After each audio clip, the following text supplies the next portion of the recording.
Good morning! Good morning mga ka-green thumb. Ayan. Lilipat ko lang tong ito yung bigay ni Sis Donna. Ayan, magtatanim po tayo ngayon. Ire-repat ko tong, kasi nakasabit siyang ganyan.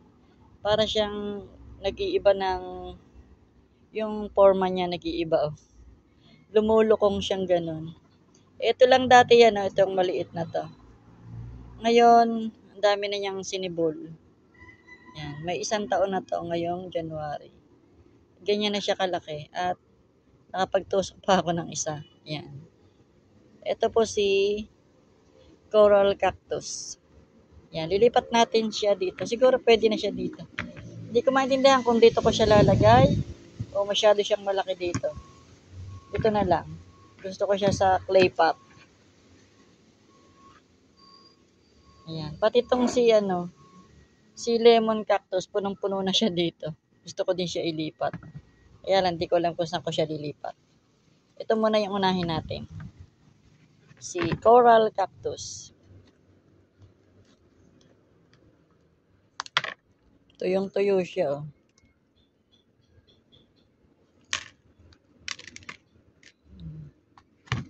Lilipat ko din sa kanya yung mga bato-bato na yan.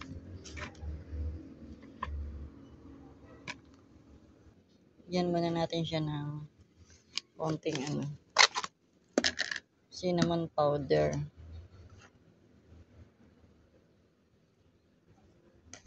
Yan o, medyo siya eh.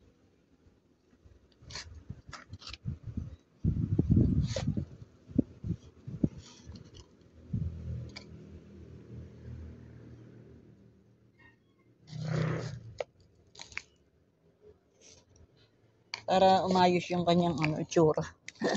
Nag kasi siya, para siyang nag-iiba ng gawa ng pagkakasabit sa kanya. Hinahabol niya yung araw. Kaya ganyan yung itsura niya. Yan. Dito ko na lang siya lalagay sa lapag para dumiretso yung kanyang mga dulo. Yung dulo ng niya.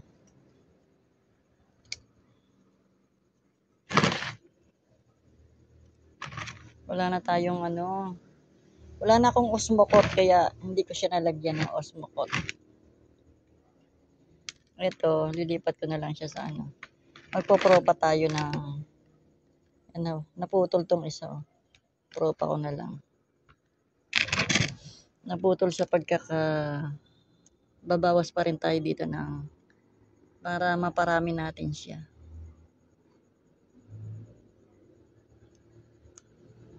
Yan. O, di ba? Mas maganda siya dito sa clay pot na to. Yan.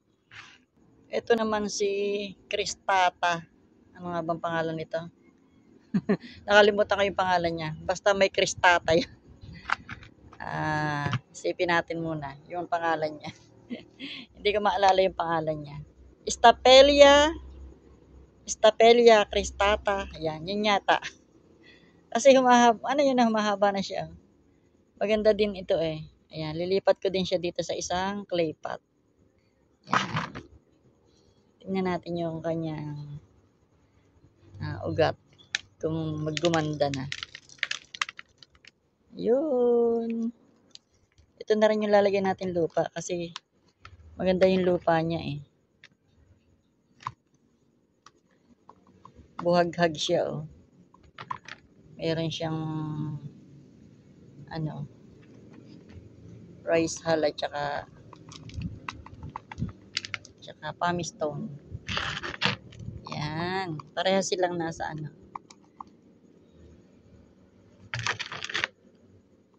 nasa clay pot. Yan. May nagbigay ng clay pot sa akin. Diyan sa kapitbahay.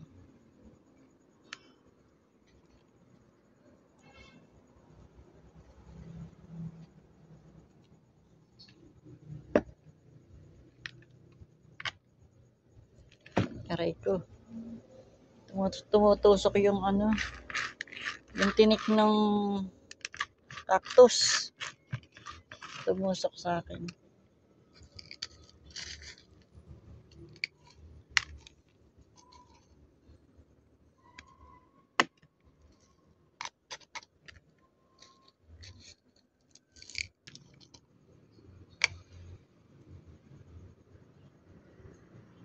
Kadalawa na tayo.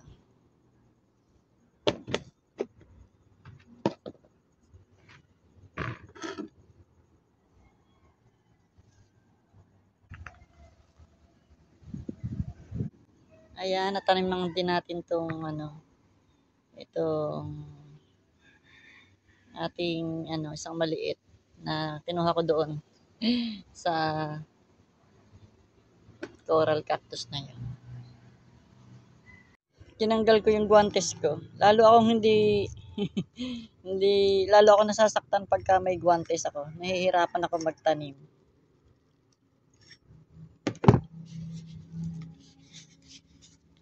Pag nakaguantes, lilipat ko siya dito sa medyo malaki-laki niya paso para mas lalo siyang lumaki.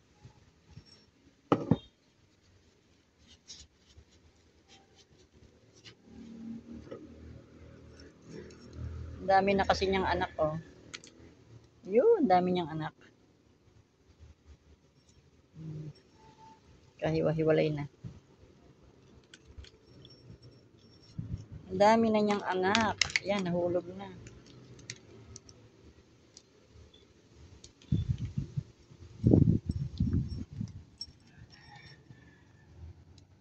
Tanggalin muna natin dito. Sa isa. Kasi nagkahiwa-hiwalay na sila. Hirap kasi niya hawakan, nakakatusok. Nahirapan ako magtanim ng cactus, nakakatusok. Kuha lang tayo ng pampispis. Ayan. Lipat na natin siya dito sa medyo mas malaki. Nagtatanggal ko yung mga baby.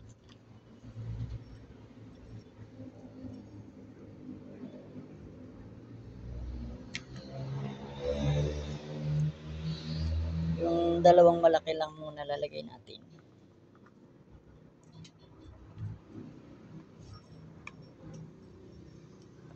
Ito po si lemon cactus. Yan, si lemon cactus. Yung malaki-laki lang lalagay natin.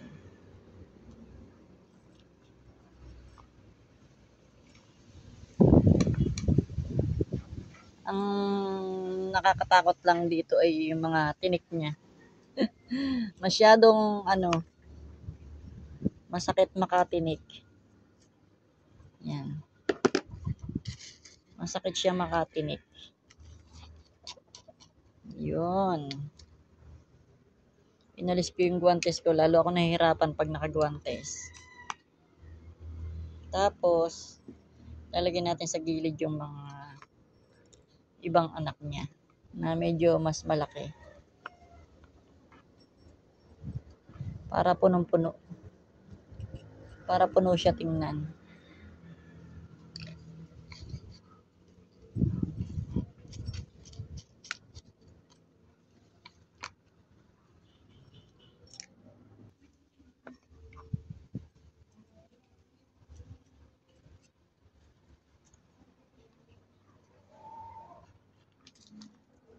Si lemon cactus.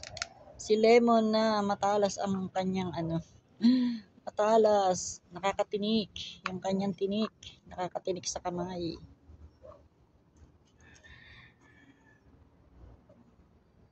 Siguro tama na to. Kasi mabilis siya lumaki. Para makahinga. Para makahinga sila. At maluwang yung kanyang mabilis yung kanyang paglaki pagka maluwag.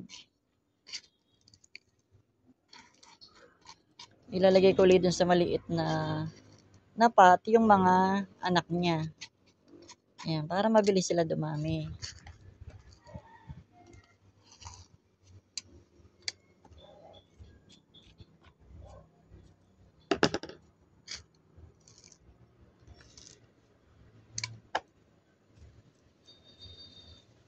Hindi naman maarte itong cactus na to. Kahit yata saan mo siya itanim, mabubuhay siya. Yan, sana lang kasi ang laki ng pinaglagyan ko sa kanya. Sana lang mabuhay siya.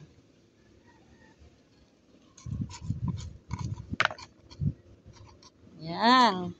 Nakatapos tayo ng 4. Dito ko naman lalagay, dito ko isasalin yung ano, yung iba. Yan, dito ngayon natin lalagay yung mga liliit. Para lumaki uli sila. Nung nilipat ko kasi ito dito, maliliit lang din sila. Maliit pa rin siya. Nung unang tanim ko lang siya dito. May ganito din siyang kaliliit. Eh, lumaki na. Kaya doon siya sa malaking paso. Ngayon, ito naman yung palalakihin natin.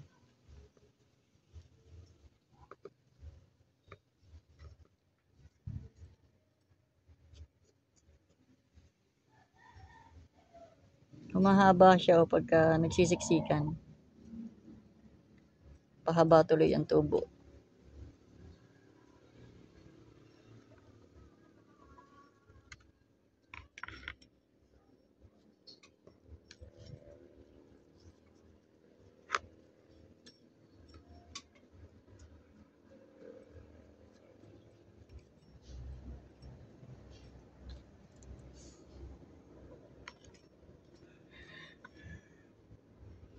Ayun. Tapos na tayo. Matatapos na. Ang dami niyang baby.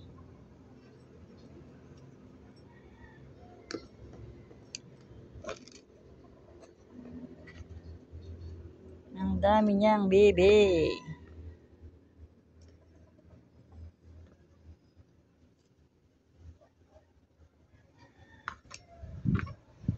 Last na to.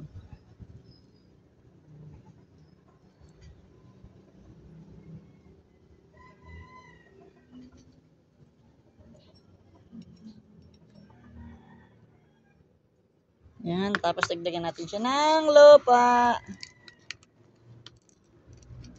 Ayan, lahok-lahok na po yung aking soil na to. May rice hull yan, may konti siyang lava rock, mayroon siyang pumice stone. Yung rice hull kasi niya nabulok na. Kaya pinong-pino siya. Hindi pa kasi ulit kami nakakakuha ni tatay ng rice hull.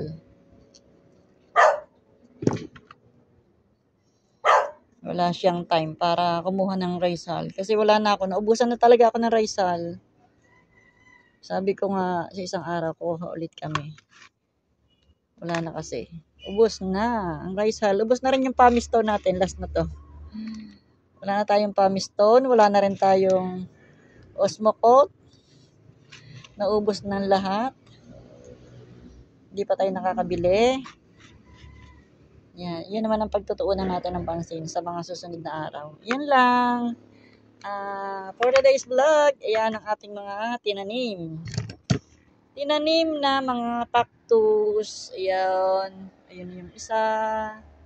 Si lemon cactus. Si coral cactus.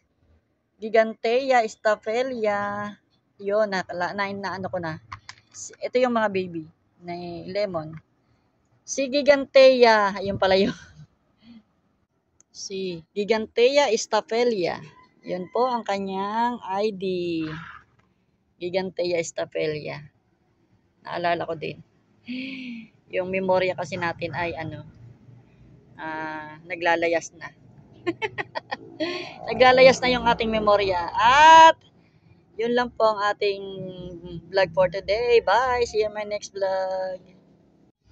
Thanks for watching! Bye!